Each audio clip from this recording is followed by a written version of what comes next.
Recordemos que el estudio Predimed es un estudio hecho para ver la prevención que podemos hacer de las enfermedades cardiovasculares a través El futuro de nuestra alimentación y, por tanto, de nuestra salud está en nuestro pasado y en nuestros genes. Para ver si la intervención con dieta mediterránea puede... Gracias al proyecto Predimed, Prevención con Dieta Mediterránea, esa intuición se convirtió en certeza para la investigadora Dolores Corella de la Universidad de Valencia. Lo que estamos haciendo es crear 3 grupos. El estudio se llevó a cabo en toda España con voluntarios que tenían predisposición a enfermedades cardiovasculares y demostró cómo una dieta adecuada podía neutralizar el riesgo de ictus. Dieta mediterránea, pero le vamos a dar frutos secos.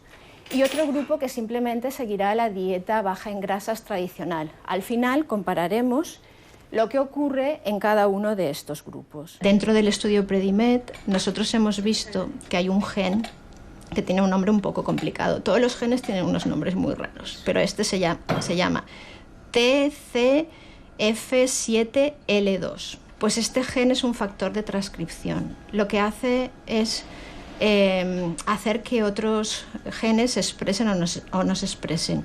Y este gen se descubrió que estaba asociado con más riesgo de diabetes tipo 2. El grupo que recibe intervención con dieta mediterránea, bien sea suplementado con aceite de oliva, bien sea suplementado con frutos secos, anulan totalmente este riesgo genético y se ponen a igualdad de riesgo de ictus que otras personas que no tuvieran la mutación. Esto es muy importante, porque ahí sí que puedes aplicar medidas preventivas. Esa combinación de nutrigenómica y nutrigenética es lo que va a dar solidez en los próximos años a la nutrición.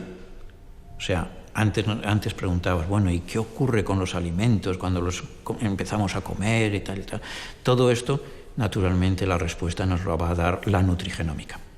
Y luego, como cada uno de estos alimentos va a sentar, digamos, de una manera diferente en cada uno de nosotros, es el campo que nos va a resolver la nutrigenética. Tenemos una ventaja, que en el estudio Predimed somos pioneros en el mundo, y esto es importante. En nutrigenómica, gracias al profesor Ordovás, que ha sido pionero en Estados Unidos, pues ha formado una escuela de investigadores españoles que vamos muy por delante en investigaciones nutrigenómicas. La influencia de este gen, el TCFL7L2, ha sido una primicia a nivel mundial y ha tenido un gran impacto en la prensa internacional. Y lo bonito es que decía un grupo de españoles liderados por el profesor Ordovás. Sabíamos que el consumo de la dieta mediterránea o de determinados alimentos, como puede ser el consumo moderado de vino o el aceite, pues ayuda a mejorar el perfil de colesterol, subiendo el colesterol bueno y bajando el colesterol malo, ayuda a controlar la presión arterial, pero demostrar que te evita tener un infarto o un ictus hasta ahora no se había demostrado. Y ahí está la potencia del estudio que hemos realizado. El estudio, ya terminado, ha durado 8 años y participaron 7.500 personas. El siguiente paso sería un seguimiento, cada 2 años, de los voluntarios para poder sacar más conclusiones. María Asunción Soler estaría dispuesta a participar de nuevo. Desde el principio, siguió las recomendaciones de Concha Viñes, dietista del Hospital Clínico de Barcelona. Las tiene muy presentes porque sabe que su salud depende de su estilo de vida y de seguir unas pautas en su alimentación. Fresca, básicamente, y bueno, tendría que ser, recordemos, entre 2 piezas o 3 diarias. Porque es un tema de frecuencias de consumo. Entonces, lo que habría que de los alimentos que hay que consumir diariamente, está claro que hay que consumir cereales, y en este caso habría pues el pan y la pasta, tal vez no tanta como la que estamos consumiendo. Frutas y verduras habría que tomar más de lo que estamos tomando. Está el aceite de oliva como base de la grasa que hay que tomar con la dieta, sobre todo en el punto de vista para ensaladas, para aderezar ensaladas, etcétera, no tanto para freír. Y también hemos aprendido que el aceite de oliva virgen extra es mejor que el aceite de oliva refinado común. También hay que tomar un poco más de pescado del que estamos tomando, azul o blanco, principalmente azul. Y de lo que habría que intentar reducir sería pues la cantidad de carne, especialmente la carne roja, los huevos 3 a la semana, Los lácteos son mucho más saludables, los desnatados y semidesnatados, que no los ligados a la leche entera. Y también pensamos que el consumo moderado de vino con la comida, y subrayándolo de moderado, también es otro elemento muy importante de la dieta mediterránea. La relación de nutrientes y genes va a orientar y condicionar la alimentación en el futuro. Las personas sanas para seguir estándolo y las que no para mejorar su salud. Los avances en la investigación de la nutrición y por tanto en la prevención de enfermedades se cuecen a fuego lento en los laboratorios. La secuencia del genoma humano generó muchas esperanzas en la comunidad científica. Pero hay un abismo por explorar para dar respuesta a los grandes interrogantes de nuestro particular universo genético. Inicialmente el proyecto Genoma Humano, cuando se terminó, que la fecha oficial es 2003, parecía como que iba a solucionar los problemas de la humanidad, pensando que todas las cosas pues, se podían explicar por la genética. Podríamos hacer una prueba a las personas cuando nacieran y entonces, según esa prueba, detectar pues, más riesgo de cáncer de mama, más riesgo de cáncer de colon, más riesgo de infarto. Pero luego nos hemos dado cuenta de que eso no es así, porque no solamente es la genética. Nosotros podemos tener una mutación que nos predisponga, que nos haga tener un riesgo muy alto de una enfermedad, pero según lo que hagamos como factores ambientales, nosotros podemos contrarrestar este efecto genético. Precisamente es ahí donde viene la nutrición, donde vienen los estilos de vida en realidad. Y es que sabiendo las características de tu genoma, ese riesgo de enfermedad del que hablamos no es como una condena de muerte, no es como la guillotina, sino que es simplemente una espada de Damocles que está sobre tu cabeza. Que el hilo se rompa o no se rompa depende de nuestro comportamiento. Es decir, depende de lo que comemos, del estilo de vida que llevamos. Lo que conseguimos con el conocimiento, con la unión de la nutrición a la genómica es precisamente el proporcionarle a cada individuo el camino adecuado. No todos reaccionamos igual ante los mismos alimentos. El abanico es algo más que amplio.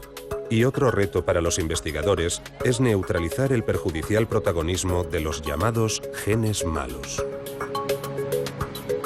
Se han hecho estudios, que ahí es donde hemos avanzado, que nos están diciendo qué mutaciones suponen más riesgo de enfermedad, como por ejemplo el caso este que hemos tenido de Angelina Jolie, que lo conoce toda la prensa internacional, que a ella le han salido mutaciones en un gen que predispone a tener más riesgo de cáncer de mama. Se ha hecho la analítica y le sale que tiene más riesgo.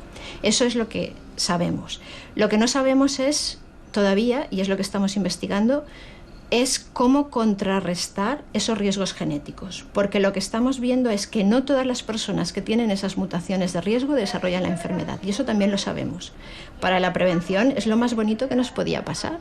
¿Por qué? Porque sabemos que podemos tener una mutación de más riesgo de enfermedad, pero también sabemos que no todos los que la tienen van a desarrollar la enfermedad. Y lo que estamos investigando es qué hacen las personas que teniendo la mutación no enferman. ¿Ya hay casos de éxito? ¿Por qué? Porque las personas que tienen fenilcetonuria, sabemos que al nacer le tomamos una muestra de una gota de sangre del talón y sabiendo esa información respecto a un único gen, esta persona va a tener una vida completamente normal y va a tener capacidad cognitiva, crecimiento normal. ¿Cuál va a ser la condición? Que se le va a restringir diferentes alimentos. Hay más casos de éxito. Personas que tienen hipercolesterolemia familiar. Sabemos que en la hipercolesterolemia familiar ya les podemos trasladar el mensaje de que no tienen que tomar determinados alimentos con grasas saturadas. Y esto es para toda la familia, porque genéticamente están...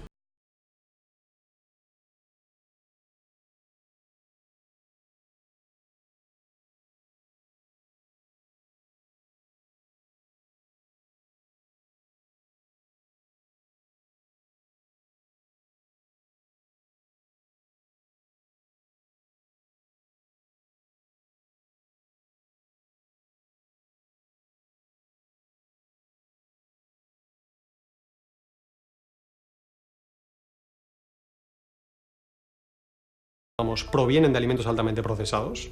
O sea, imagínate regar una planta con el 61% de algo que no fuese agua. Eso es lo que estamos haciendo hoy con nuestros cuerpos. Para seguir una alimentación saludable, creo que el consejo más sensato es lo que no haces. comes. Es decir, deja de tomar tanto alimento procesado, tanto alimento envasado, tanto refresco, tanta bollería y tantas cosas que acaban en ita, ¿no? La galletita, el pastelito, el donutito, el croissancito. Pensamos que esos alimentos superfluos que supuestamente tomamos de forma ocasional, que en realidad es de forma habitual, no hacen nada en nuestra salud y lo compensamos tomando una zanahoria. No, eso no va así.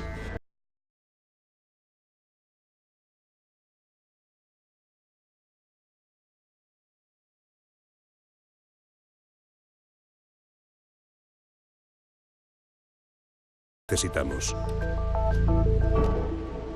Lógicamente, como ven, una persona joven, varón, que realiza una actividad alta, 2,2 METs, puede requerir casi 4.000 kilocalorías, mientras que una mujer sedentaria y de edad avanzada, de más de 60 años, puede necesitar por debajo de 2.000 kilocalorías al día. Alfredo Martínez lo explica una y otra vez en sus clases en la Universidad de Navarra. En el área de nutrición tratan de desentrañar los mecanismos de la obesidad. Los genes tienen mucho que decir en el aumento o pérdida de peso. Hay unos 30 o 40 genes que se ha visto que están muy relacionados con el control del peso corporal. Y, efectivamente, nos encontramos con el hecho de que nos permite identificar personas que sabemos que va a resultarles muy difícil perder peso.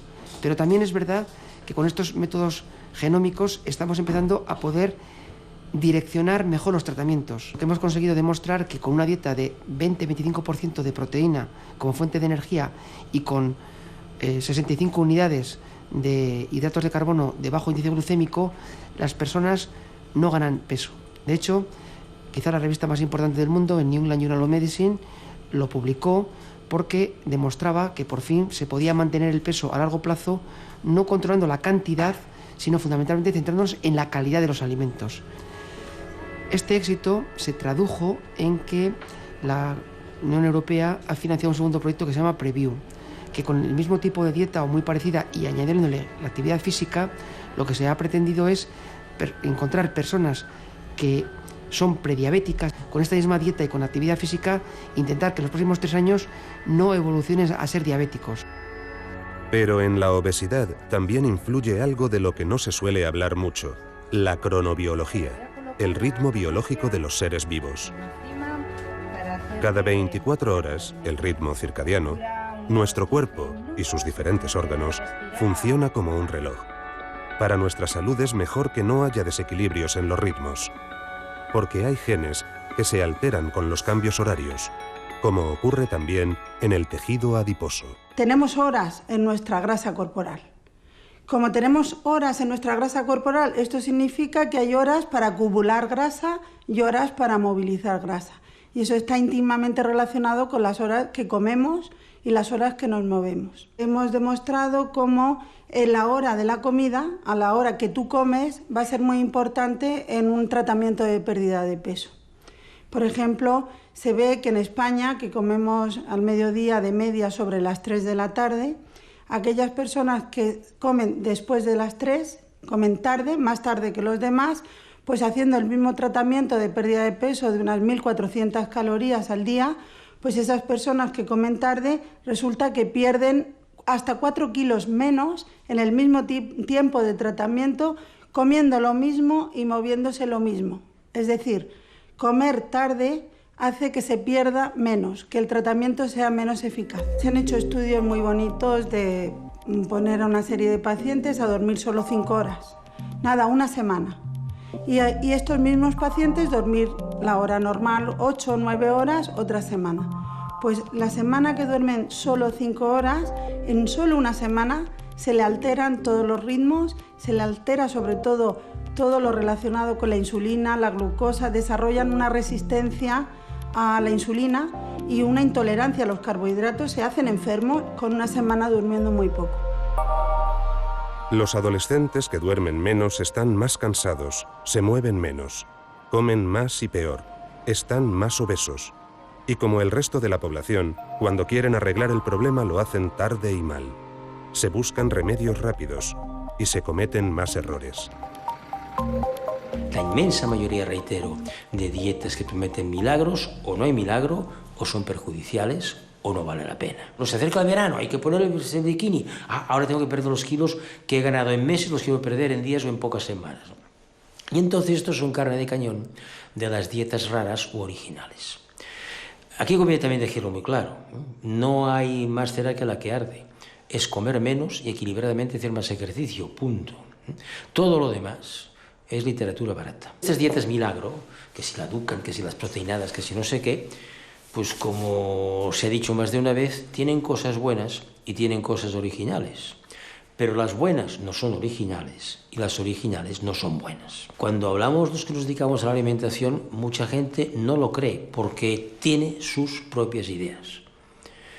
Y mire, vuelvo a citar al profesor Grande-Cobian. El profesor Grande-Cobian decía que es más difícil que alguien cambie de dieta que no de religión. Si alguien tiene la idea de que ciertos alimentos le van bien o le van mal, es muy difícil convencerle. En el mundo de la nutrición el 99% es mentira. Tú entras en una librería y de hecho deberían de quedar en las librerías un apartado a charlatanería nutricional. O libros que ponen lo primero que les viene por la cabeza.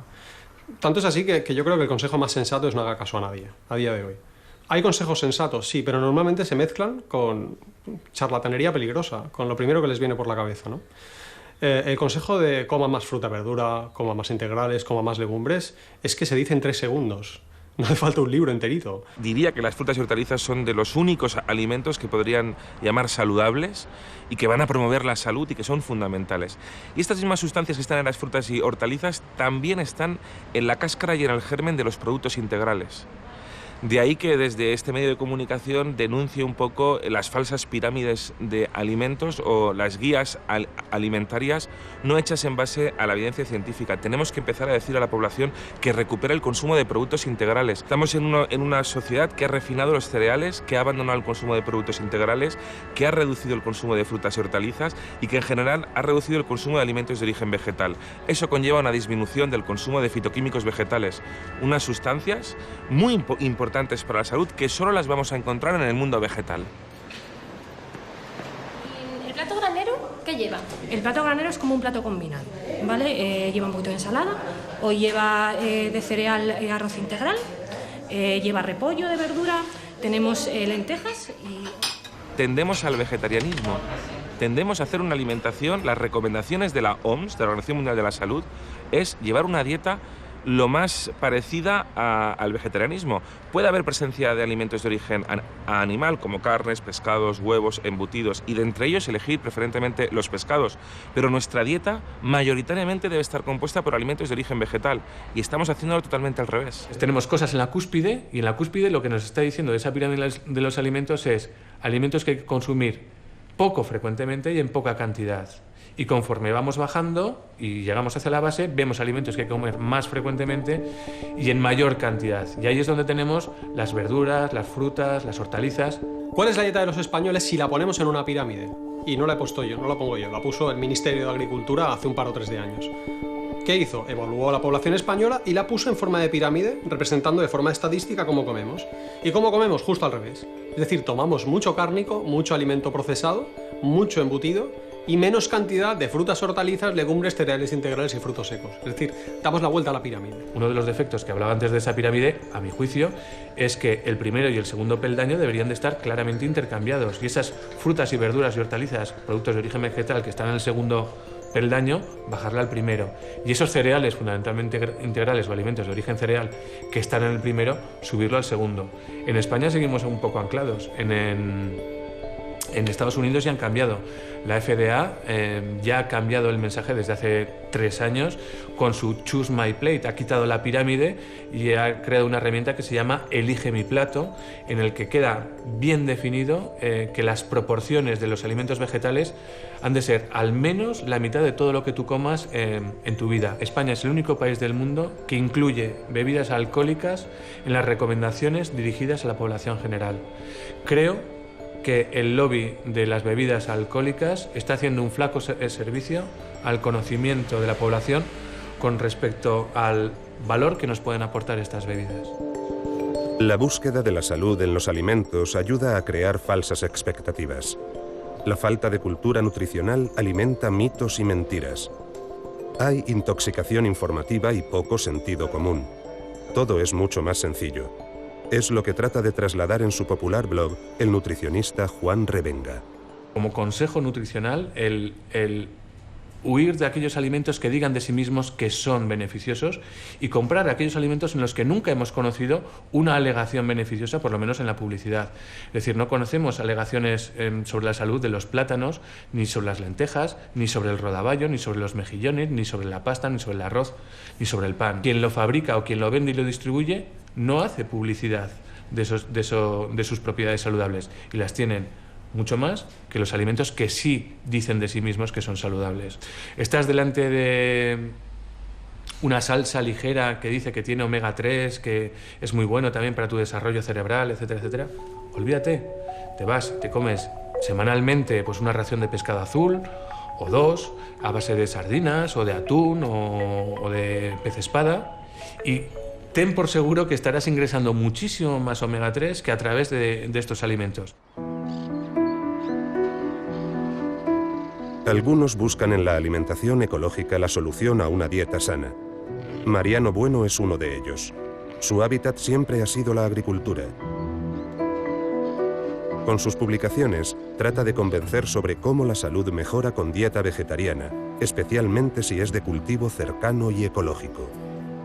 Pero lo interesante de la epigenética es que se ha visto que esta planta expuesta a esos contaminantes segrega, sintetiza sustancias antioxidantes, bioflavonoides, sustancias para protegerse de esa contaminación ambiental, de esos compuestos químicos, de esos virus, de esas bacterias, y al comer esta planta, sea esta albahaca que ponemos en la ensalada fresca, o sea los frutos que cosechamos en el huerto, al comer estas plantas estamos ingiriendo junto a los nutrientes básicos toda una serie de sustancias organolépticas que le dan sabor, pero sobre todo fitoprotectoras y protectoras para nuestro organismo. O sea, es comer alimentos que se han cultivado en un entorno cercano donde vivimos, alimentos locales, no solo nos nutre, sino que es como una especie de vacuna a las agresiones del medio, a contaminantes ambientales, a gérmenes, bacterias. Es como tiene un efecto terapéutico, no solo nutritivo. Cualquier factor, por ejemplo, el agua, el tipo de fertilizante, el tipo de suelo, el clima,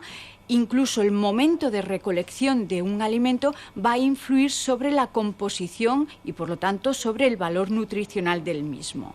Ahí se ha puesto de manifiesto que los alimentos de producción ecológica pueden acumular mayor contenido mineral y, sobre todo, mayor contenido en vitaminas, dependiendo del alimento, y sustancias de carácter antioxidante. La relación del consumo de lácteos con la calidad ósea no está demostrada. De hecho, en estos dos metaanálisis que se han hecho, uno en 2005, otro en 2011, se ha visto que no hay relación, no hay asociación. Lucía Redondo está convencida de las bondades de los alimentos naturales y eso es lo que trata de transmitir a sus alumnos en este centro de formación profesional de Barcelona, donde se imparte un ciclo de nutrición ecológica y natural.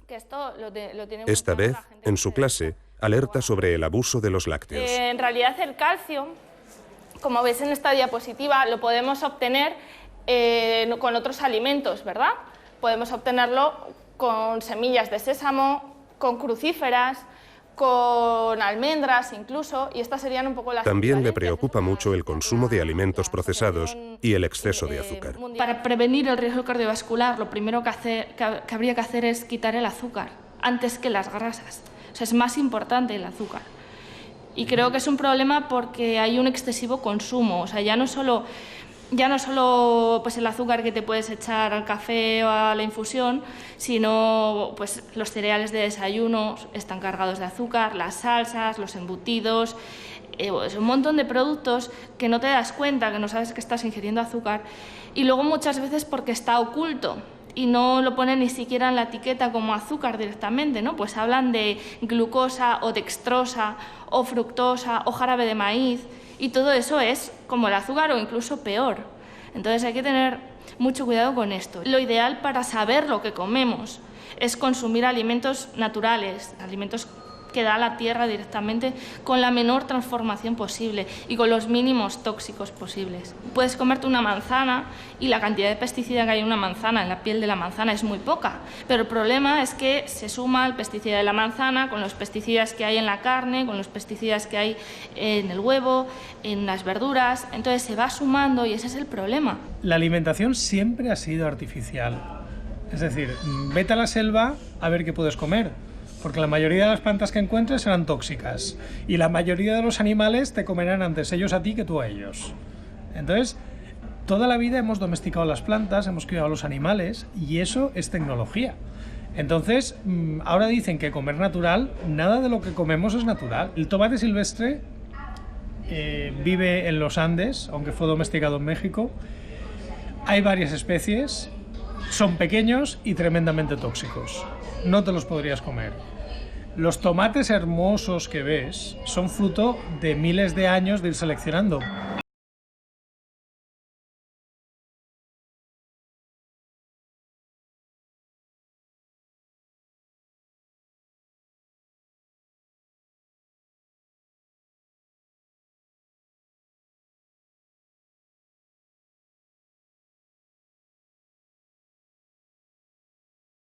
Respetan los ciclos de la naturaleza.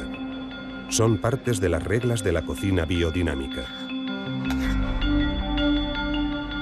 Al final es un tema de conciencia, ¿no? Las personas tenemos que darnos cuenta de... Muchas veces hablamos de lo que hacían nuestros abuelos, ¿no?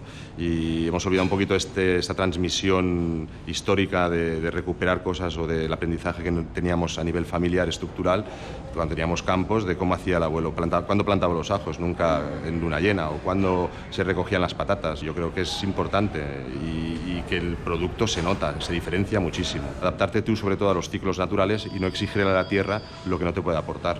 En definitiva, esto es básico, o sea, no podemos estar forzando a la tierra a generar lo que no toca cuando no toca y aprender a volver a comer en temporada el producto que corresponde, ¿no?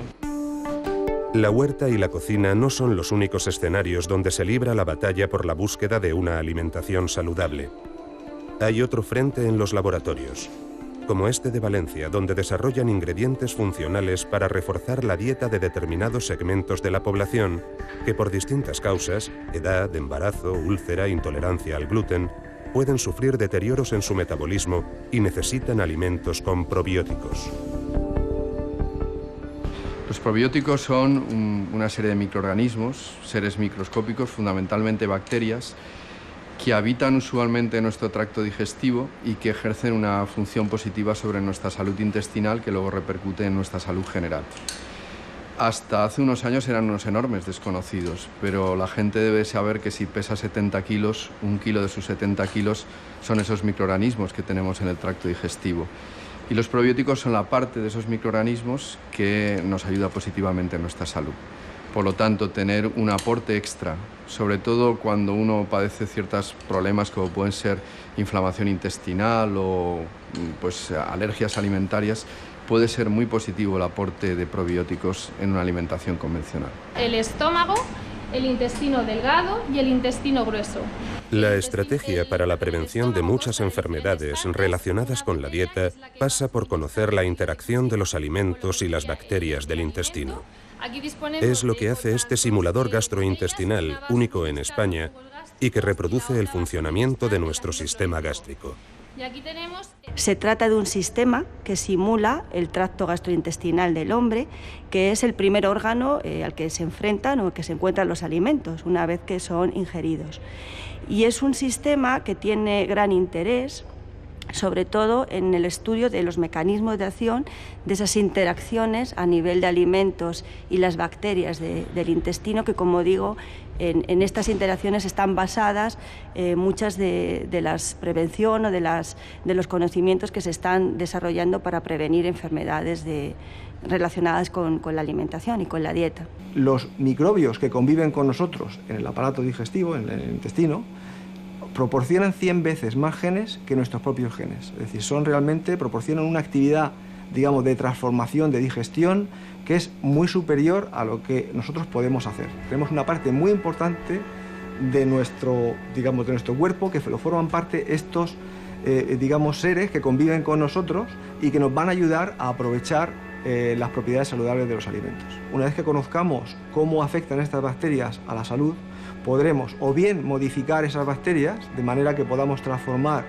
una persona que es de un tipo a otro, bien por trasplantes de estos microbios que se pueden trasplantar de una persona a otra, o bien mediante alimentos que ayuden a hacer esa transformación, o bien de alimentos que nosotros hayamos transformado con la microbiota, con estos microorganismos, para, de alguna manera, hacer un alimento más saludable. En la Unidad de Calidad, Seguridad y Bioactiva de Alimentos Vegetales del CSIC en Murcia, uno de los principales experimentos de los efectos en el aparato digestivo se ha hecho con la granada. La granada es un fruto que tiene unas propiedades saludables reconocidas desde la antigüedad y que realmente, pues ya en el año 2000 descubrimos que tenía una actividad antioxidante altísima, más alta que la del vino tinto o la del té verde. Entonces nosotros, una vez que hacemos el zumo, queremos ver qué principios activos son los responsables de esa actividad biológica. Y lo que hacemos es aislar, producir extractos. Actualmente estamos realizando un estudio clínico con este extracto, en forma de cápsulas, con enfermos de cáncer de colon, de manera que podamos determinar de alguna manera el efecto que tienen en inflamación intestinal y en el control, o de alguna manera el efecto que pueden tener en el cáncer de colon. Y lo último que estamos haciendo ya recientemente es, al final, poder identificar los principios activos reales in vivo, que son, este principio lo hemos descubierto recientemente, que es producido por los microbios que tenemos en el aparato digestivo y que son los que realmente hacen el efecto de la granada. Es decir, desde aquí llegamos a este principio que es el que hace realmente la actividad y que al final es el que va a poder ser utilizado de alguna manera en los alimentos del futuro como el ingrediente que va a ser responsable de esa propiedad beneficiosa para la salud. En el Instituto de Investigación de Ciencias de la Alimentación en Madrid también extraen componentes bioactivos con esta avanzada planta piloto. Ahora participan en un ensayo para paliar los efectos de la quimioterapia en pacientes con cáncer de colon. Aquí pongo como muestra dos plantas que son muy conocidas en la cocina, el romero y la salvia. Ambas son tradicionalmente empleadas en la cocina, pero también ambas tienen una trayectoria importante en lo que se refiere a planta medicinal. El romero, por ejemplo, tiene propiedades antioxidantes, antimicrobianas, antiinflamatorias y antitumorales. Es capaz de reducir, de proteger a las células sanas en tratamientos de radioterapia. En quimioterapia también actúa sinérgicamente con fármacos muy utilizados en quimioterapia, de manera que entonces se puede reducir la cantidad de fármaco y de esa manera evitar la gran toxicidad que esto significa muchas veces en los tratamientos de quimioterapia para los seres humanos. Son ejemplos del amplio menú que tiene la investigación de las propiedades de los alimentos. Y con relativa frecuencia hay sorpresas, como la del café verde mezclado con el tostado. Los resultados que estamos obteniendo es que tomando café 3 veces al día, los voluntarios hipercolesterolémicos están teniendo una reducción importante en los niveles de colesterol en sangre y de triglicéridos. Estamos viendo que además está reduciendo la tensión arterial, a pesar de que es café con cafeína.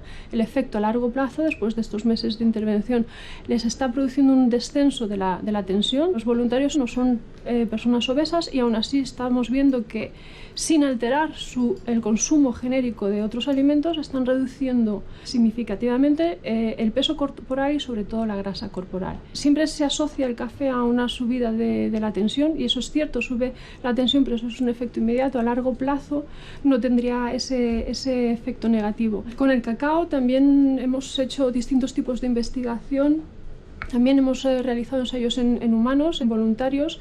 Esos estudios ya están terminados y hemos visto nuevamente que aquí lo que hace el cacao es sobre todo incrementar los niveles de colesterol bueno, del colesterol que protege, el HDL colesterol.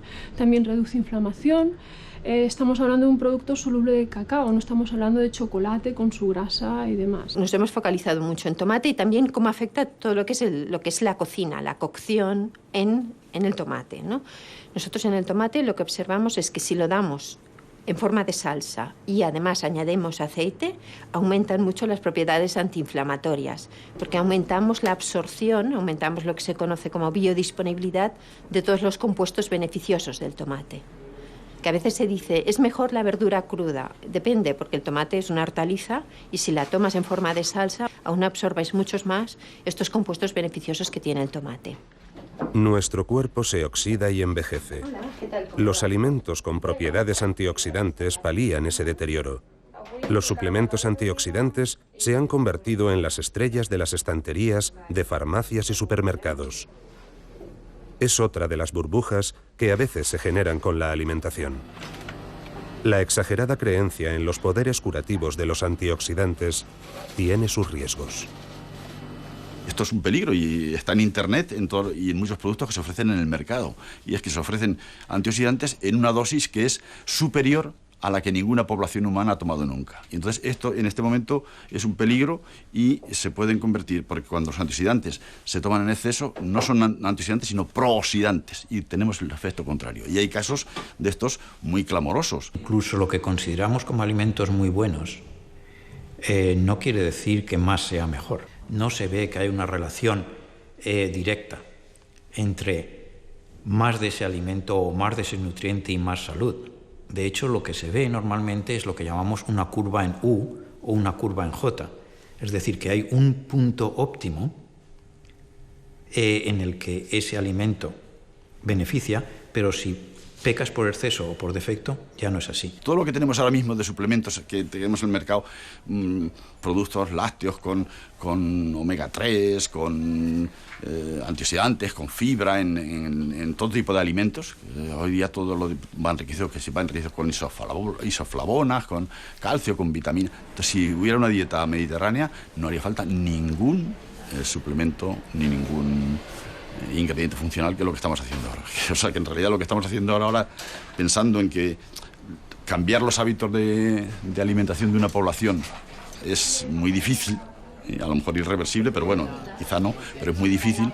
La forma es paliar ese desvío de la dieta saludable aportándole estos constituyentes, que es lo que la industria demanda y el consumidor demanda. Si retornáramos a la dieta mediterránea, no harían falta ningún suplemento. Os sugiero, ¿vale?, de primero, para compartir los tres, un pulpo, ¿vale?, Itápodi, que es a la parrilla, ¿vale? Luego podríais probar el piquilia, que es un surtido de entrantes griegos, y luego una ensaladita, ¿vale?, el pasimadi, que es una ensalada típica griega. Hay tanta información sobre los alimentos como desconocimientos sobre sus propiedades.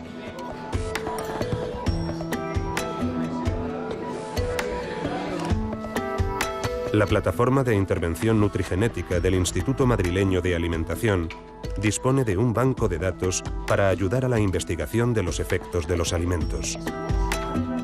Los 700 voluntarios que participan confidencialmente en los experimentos reciben, a cambio, asesoramiento sobre qué deben hacer para mejorar y cuidar su salud a través de la alimentación. Lo que hemos evaluado aquí son polimorfismos genéticos, ¿vale? Estos polimorfismos son variaciones en la secuencia de ADN que lo que hacen es indicar un riesgo en relación a enfermedades o cómo puede variar la respuesta a una intervención, a tu dieta o a tu actividad física.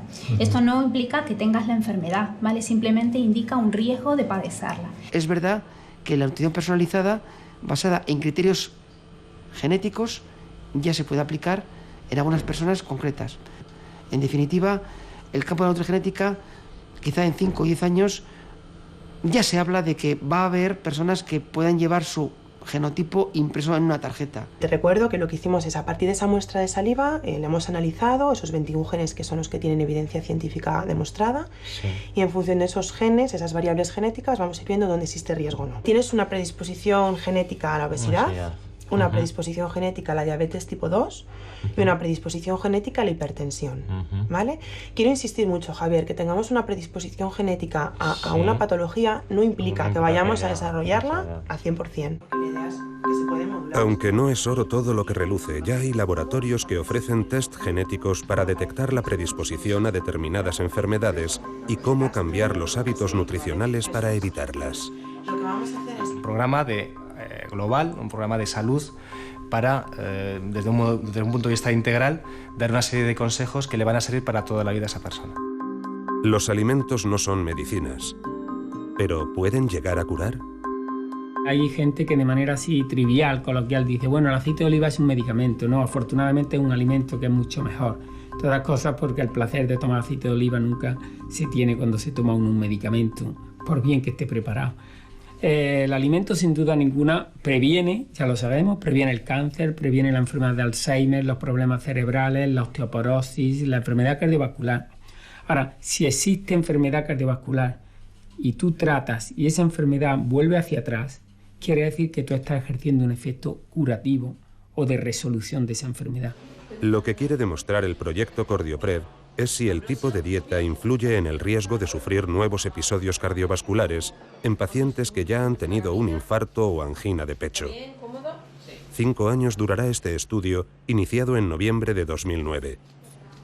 Es la primera vez que se hace un ensayo de este tipo. Cordiopred lo que pretende es demostrar algo sobre la dieta mediterránea que no se ha probado. El estudio Predimed, que ya se ha publicado, demuestra que tú puedes prevenir la enfermedad cardiovascular con una dieta adecuada, con una dieta mediterránea. El estudio Cordiopred va todavía más allá y lo que pretende es demostrar no que puedes prevenir, sino que incluso puedes curar. Es decir, son pacientes que ya tienen enfermedad.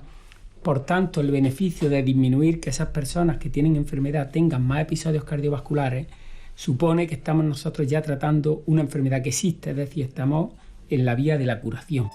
Los 1000 voluntarios seleccionados por el Instituto Maimónides en el Hospital Reina Sofía de Córdoba siguen 2 modelos de dietas saludables. Una baja en grasas y otra, la mediterránea, con algo más de aporte de grasa, fundamentalmente de aceite de oliva virgen. Hola, Ambrosia. Aquí tenemos el desayuno ya preparado. El objetivo es conocer si ambas dietas son igual de beneficiosas. ¿Van a interferir con su medicación? El estudio incluye visitas periódicas, seguimiento telefónico, revisiones clínicas, extracciones de sangre, como en esta ocasión, que la extracción se hace antes y después de ingerir salmorejo. Aquí no hay dudas sobre cuáles serán los resultados. Fue nuestro grupo el primero que vio que en nuestras células, cuando se sigue un modelo de dieta sana, se inflaman menos que cuando no es sano.